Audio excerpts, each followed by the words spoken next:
e hoje vamos falar sobre as características das pessoas ditas com dedo podre. Por que existem pessoas com dedo podre? E o que significa isso? Né? Pessoas que têm uma tendência a escolher sempre um tipo de parceiro sentimental que seja alguém que vai lhe fazer sofrer, ou seja, pessoas não confiáveis, pessoas mais egoístas, folgadas, exigentes, cobradoras, agressivas, reivindicadoras, enfim, pessoas difíceis no trato e que sugam mais do que gratificam.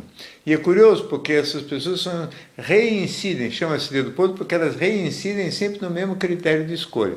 Essa reincidência sempre no mesmo critério de escolha mostra que a escolha amorosa não é tão casual assim, porque se fosse casual, as pessoas às vezes escolheriam um tipo de parceiro assim, outras vezes um outro mais meigo, mais amoroso, mais carinhoso, mais dedicado. Então, o fato de escolher sempre mais ou menos o mesmo padrão define o fato de que existe essa característica dentro da pessoa de que existe um critério muito definido de escolha e não aquela coisa da flechada do cupido que tudo acontece por acaso. Essa ideia de que as coisas do amor acontecem por acaso é uma ideia equivocada, é uma ideia que as pessoas gostam, talvez até para se defender um pouco da sua má competência para escolher. A verdade também é que só tem dedo podre gente boa. Isso é outra coisa engraçada, porque os indivíduos mais folgados, mais egoístas, eles sabem muito bem escolher parceiros legais que sejam aqueles que vão fazer as vontades deles, ou seja, que vão agradá-los. E, portanto, dedo podre é uma propriedade das pessoas legais.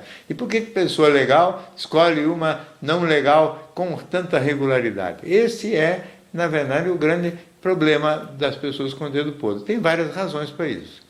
A primeira delas, talvez a mais óbvia, seja o elemento erótico, ou seja, muitas vezes o rapaz legal ele é muito fascinado por uma moça bonita, sensual, exuberante, e um pouco mais extrovertida, mais exibida, inclusive no seu modo de ser, do ponto de vista da sensualidade, e esse exibicionismo provoca um impacto erótico forte, e ele nem sempre vem acompanhado das melhores propriedades de caráter. É evidente que há exceções em tudo em psicologia, mas essa não é a regra. A regra é que essas moças muito exibidas, elas sejam também um pouco depois cobradoras, folgadas, exigentes, quer dizer, elas usam e a sua sensualidade como instrumento de poder e dominação no momento seguinte.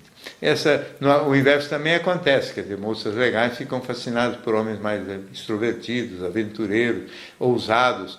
São pessoas que têm assim, uma característica de não dar sinais de muita facilidade para envolver. Então, são pessoas que geram um certo desafio. Parece que são uma espécie de sabonete molhado que elas estão sempre tentando conquistar e nunca conseguem. E esse desafio é extremamente estimulante também. Outra coisa que define a escolha, vamos dizer assim, sempre entre pessoas muito diferentes desta maneira é a própria cultura, né? Que fala muito claramente, ou pelo menos falava até muito pouco tempo, que o fascínio e o mais importante são a atração e a união de pessoas opostas. Então falava-se da tampa e da panela, ou seja, se um é mais meigo, o outro tinha que ser mais agressivo, se um é mais dócil, o outro tinha que ser mais exigente e vice-versa. E isso não é bom, porque hoje os critérios mudaram e hoje as pessoas têm que buscar parcerias muito mais afinadas do que diferentes. Né? Também sempre influiu na escolha negativa, ou na escolha de diferentes, a baixa autoestima. Né? Quer dizer, se eu não gosto muito do meu jeito de ser, eu vou ficar meio encantado com gente que seja diferente de mim, o oposto de mim, o confirmando, inclusive, a tese da própria sociedade de que os opostos é que devem se atrair e que devem funcionar bem, o que, diga de passagem, não é mais verdade. Hoje, claramente, é muito importante que as afinidades prevaleçam. Essa é uma característica da contemporaneidade que esbarrou com mais um problema inesperado, que é o fato de que quando são duas pessoas legais e elas se aproximam e elas se conhecem e a relação vai esquentando porque um é dedicado ao outro, o outro também é dedicado a um, não tem ninguém fugindo, não tem ninguém com medo do amor num primeiro momento, vai surgindo uma forte intensidade sentimental e essa intensidade, sim, acaba por determinar medo.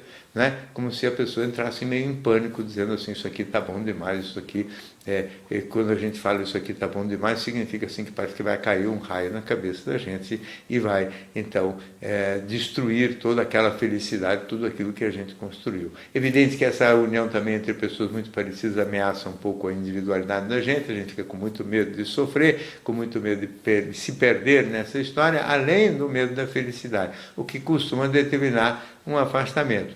E quando surge esse afastamento, a pessoa volta a se interessar pelo seu oposto, e aí volta ao dedo podre.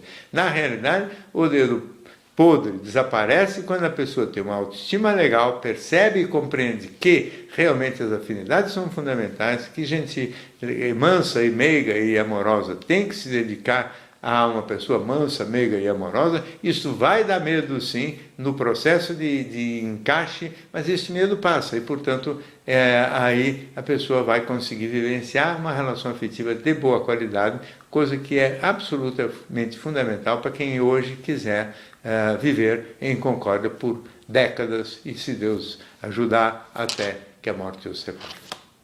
Muito bem, essa é mais uma participação aqui no nosso canal do YouTube. Se você gosta, inscreva-se e acompanhe as gravações que praticamente toda semana temos novidade por aqui.